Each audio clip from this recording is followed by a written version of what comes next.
Welcome back, everybody. Today we are going to be using JWT tokens. So we are going to get the secret, and then we're going to use that secret to generate a token, and then we're going to put that token in session and use it to connect to an API. Keep your head in the cloud.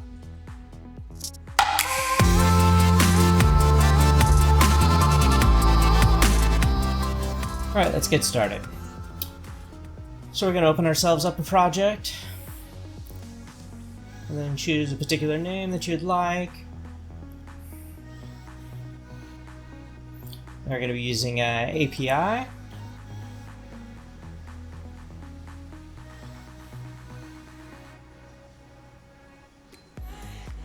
Alright, we'll just wait for all the dependencies to come down.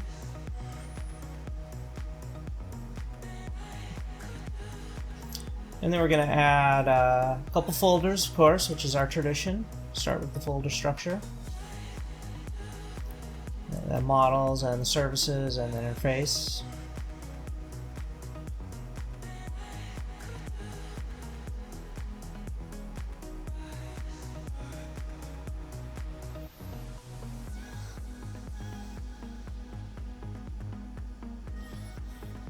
All right. And then let's add our configurations.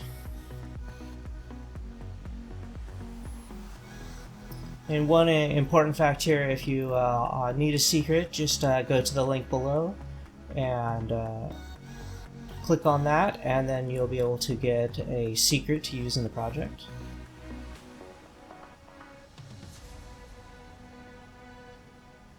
Otherwise, these other two parameters are the same.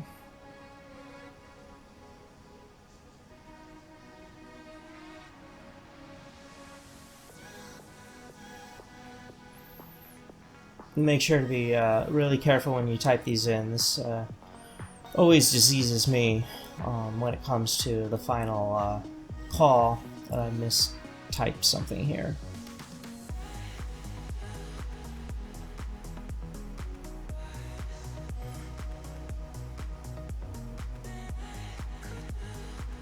And I just blanked out my secret, so we wouldn't get confused on which one or who's using which secret. Alright, so now let's go to the controller and add our environment configurations.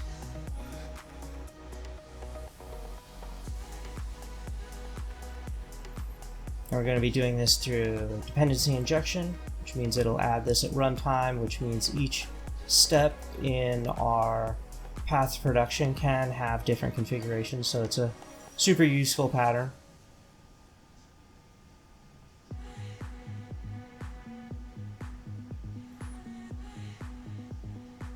And we'll be injecting these into the constructor.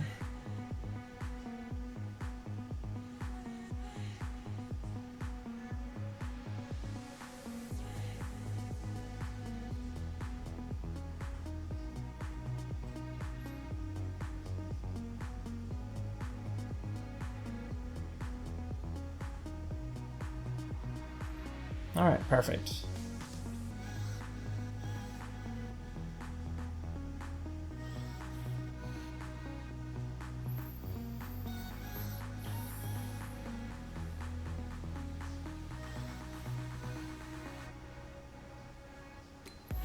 And now let's create our services.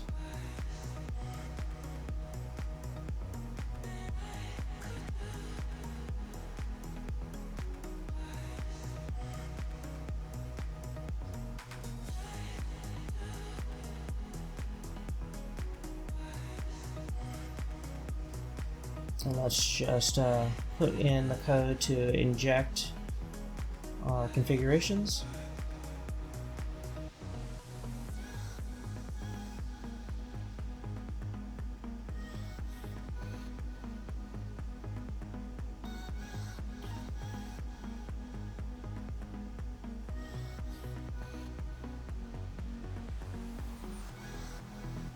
And inject them into the constructor.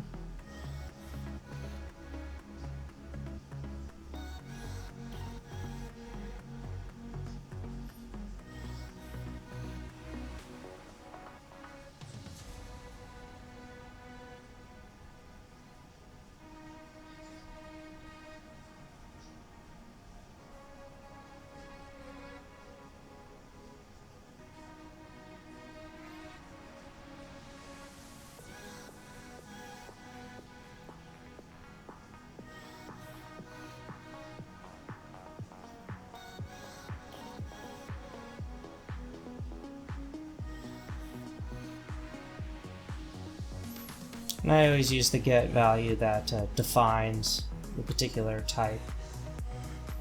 In this case it'll be string. But sometimes it's a boolean or an integer.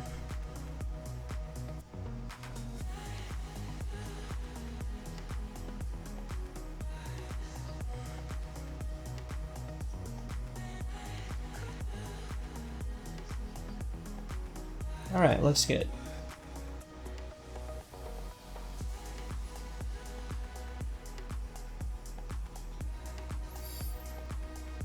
And now let's create some models. I usually try to create the models right at the beginning because they're just used all over the place.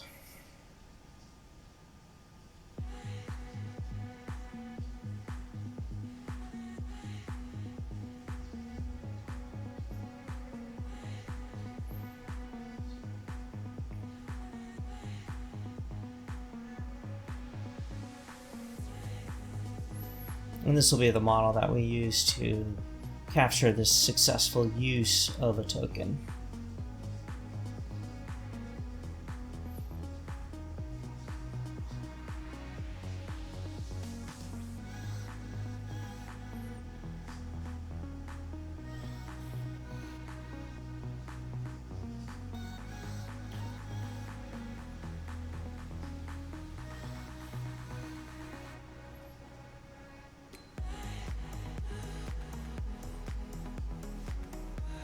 And this is the model we'll use to make sure that we have a successful connection to the API. And then the third one will be the actual capturing of the token itself.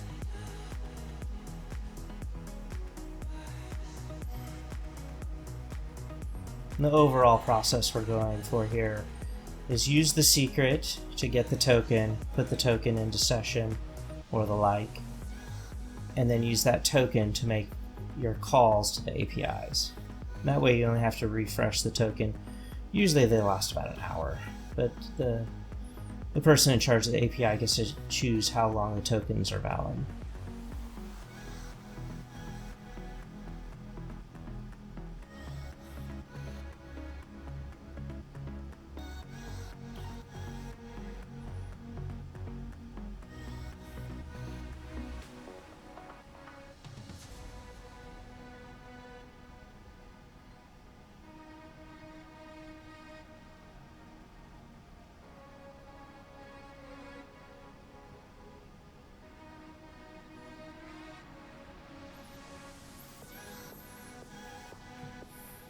And the one thing to note on this will be the first time we're using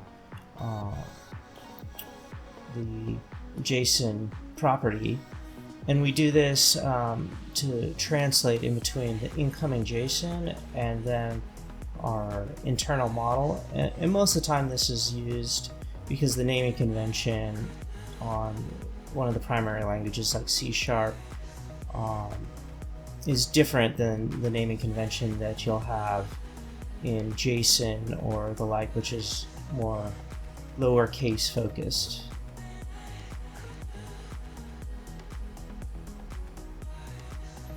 And this just gives you the direct mapping capability without using, or writing code to do it.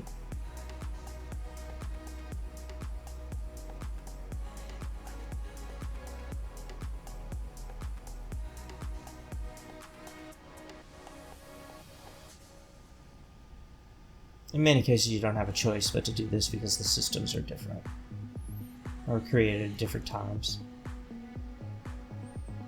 Alright, so now let's create our first function.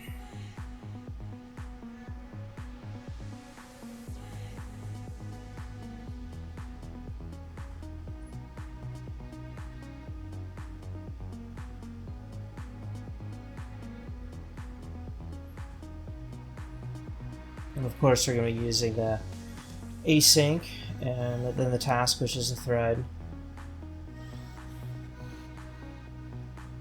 This is just the most common pattern at this point. Very rarely will I not use this unless it's a synchronous call that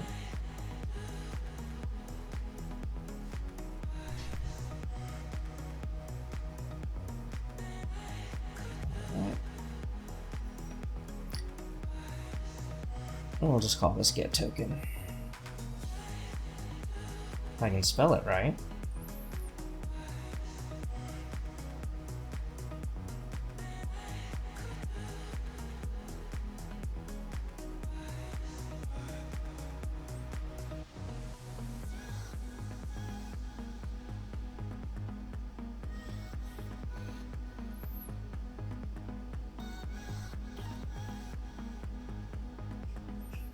We'll set up our response.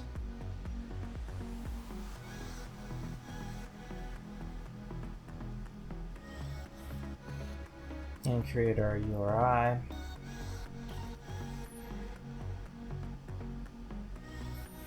And this is another important point. This base URI will change per environment, but very rarely do the endpoints change.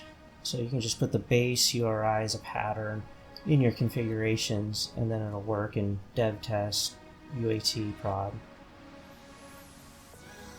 And this query helper is really helpful, because before this we needed to construct the URIs and the URI parameters by looping through a set of parameters, which wasn't as good because you had to check for the first one and add a question mark, and so it just is a little more messy. The query helper just cleans that up.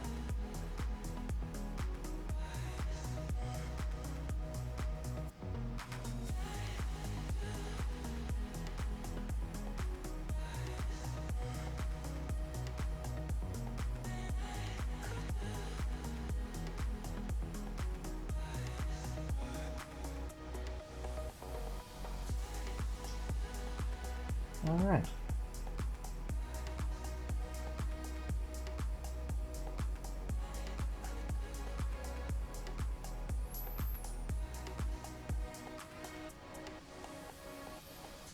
And of course, we're using the using statement, and that's just to make sure that the connections are closed when we are running this, which is helpful at high volume in memory management. So when you go to make your call to an API, always wrap it in using. You could write it without it, but this will make sure that the connections are all closed when the call is complete.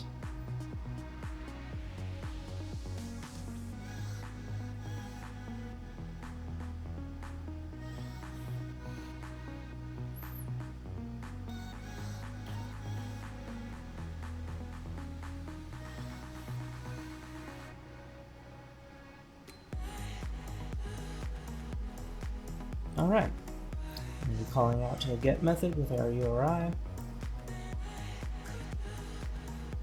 We'll add a header here.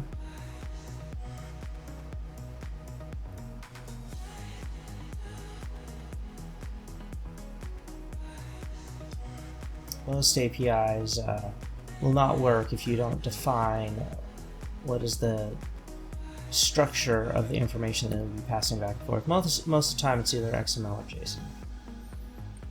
Let's get my spelling right here. There we go.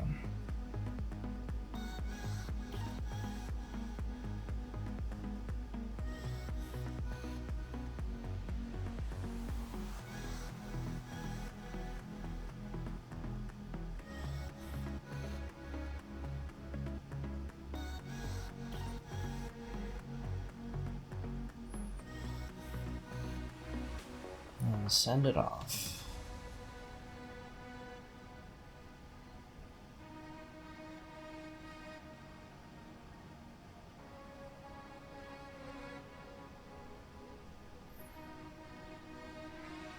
And with the result, there's a lot of information that comes back, but the information that we're interested in here is the content, which is going to come back as a token model. And then remember, we use the JSON properties to translate that into the particular object that we created. So all the mapping is done right here. And then we return it. That looks good.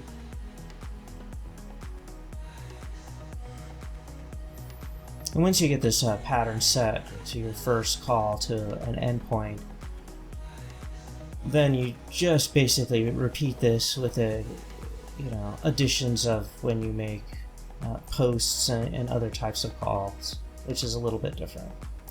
So now let's add this to the interface.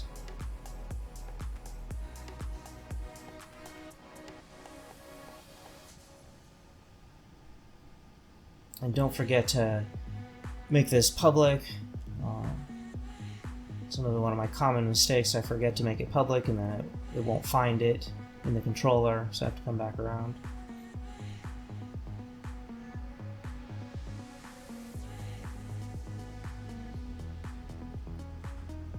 And then once you've created the interface, don't forget to reference it in the service model.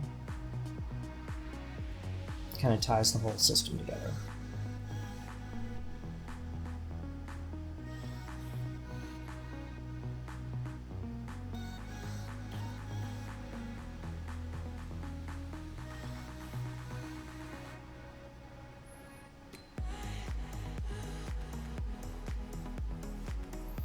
Alright, so let's create our first endpoint.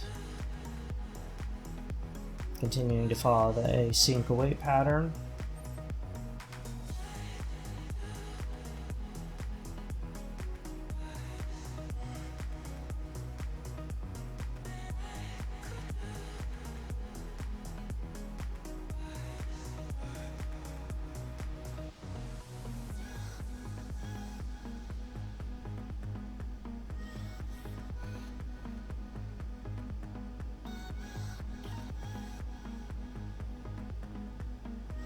And let's bring in our model.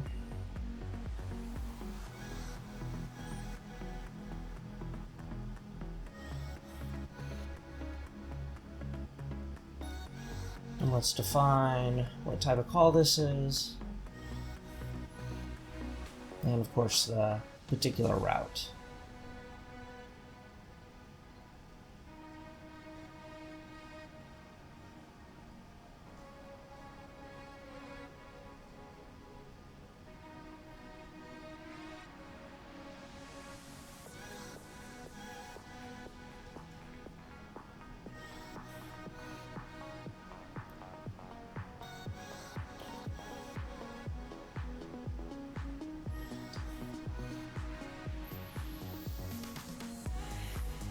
Alright, so let's instantiate our process service, calling through the interface.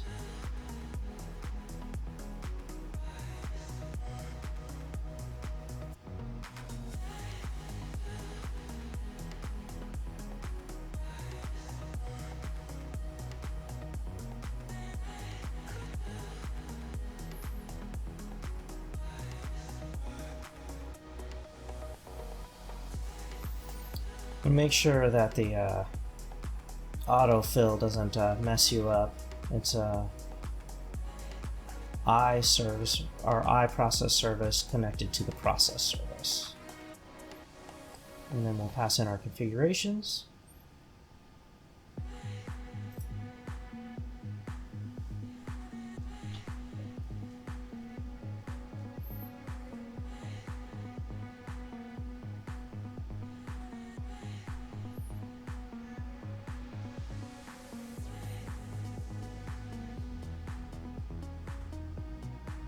And then we'll get our weight in here, which has been complaining about.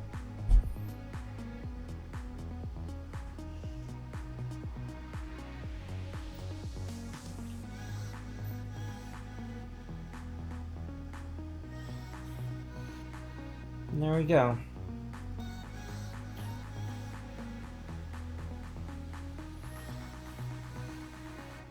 And set a breakpoint, and then I always copy the route just for ease. And let's fire this bad boy up and see if we're making the connection and everything's working.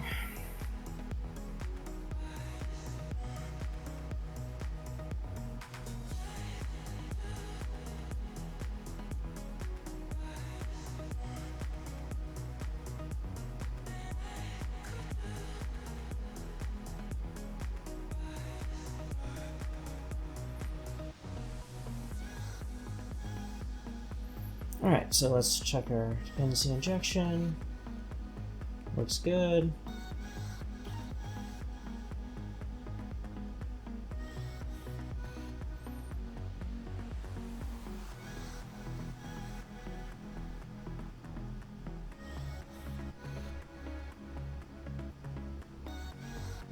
Coming up to the moment of truth.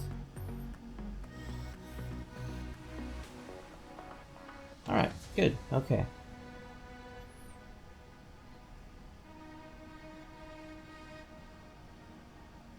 Let me see here, it translated it. Perfect. It came in as this, it was translated into our model, and then when it was converted back to JSON, then it followed that JSON properties. So we're looking good on our token.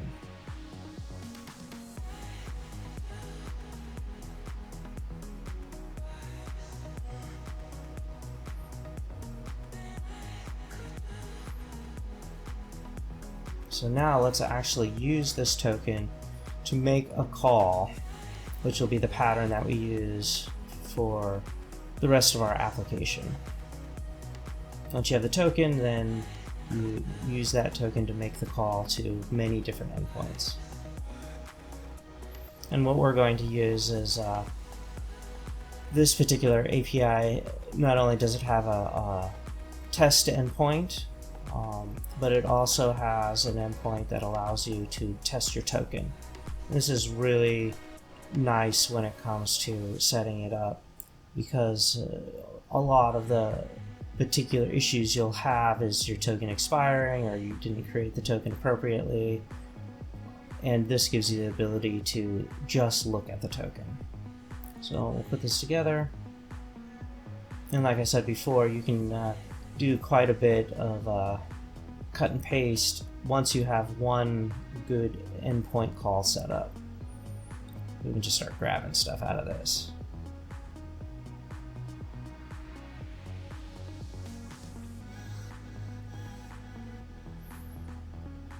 And at some point, I'll usually break out the generic element into its own function, and then pass in maybe the endpoint, and that way we don't have as much duplicate code. So you might have a universal get, a universal post, these sort of things.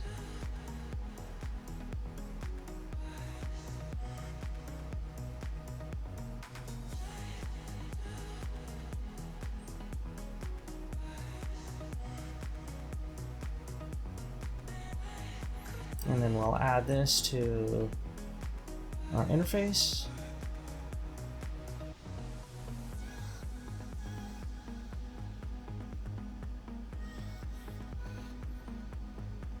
And let's actually get a token and then use that token to call an endpoint.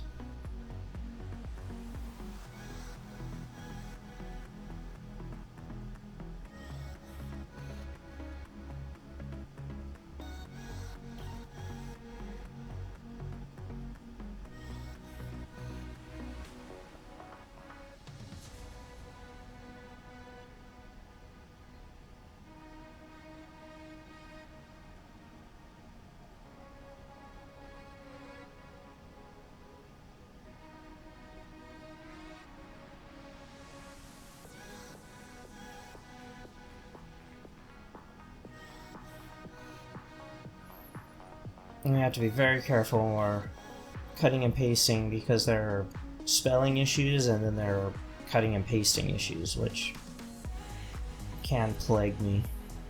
It's all attention to detail.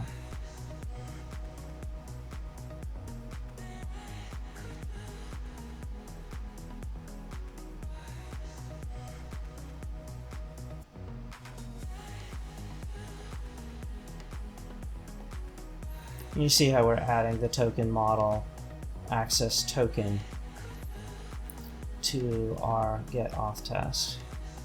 And then let's hop over here and actually add that parameter.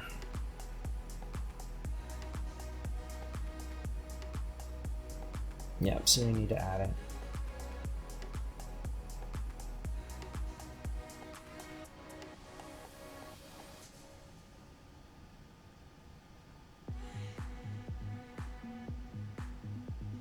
And we already have the secret, so we'll be passing in the token this time.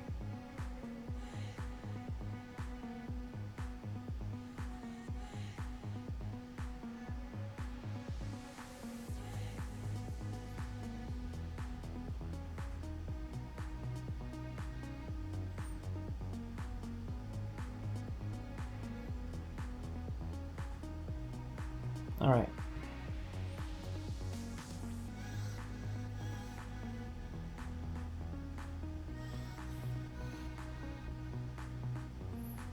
And don't forget to add it to the interface also. It has to mirror the structure. There we go. Looks good.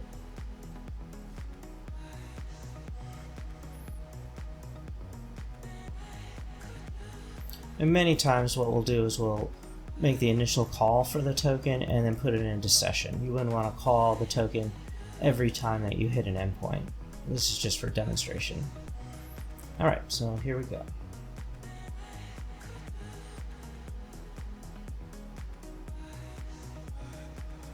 We have our dependency injection. Call out to get the token.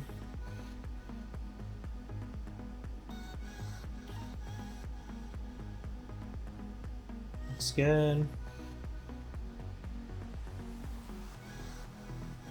And there's our token itself.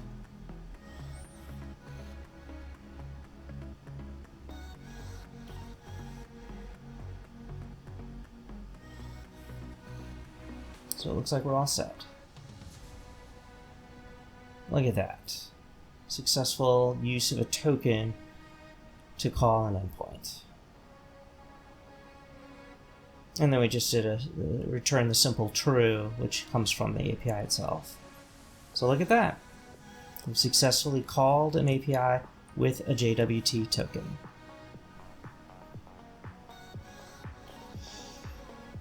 Yes! We have done it! We have taken our evil little secret and we have created a token in which we connected to an API. Congratulations!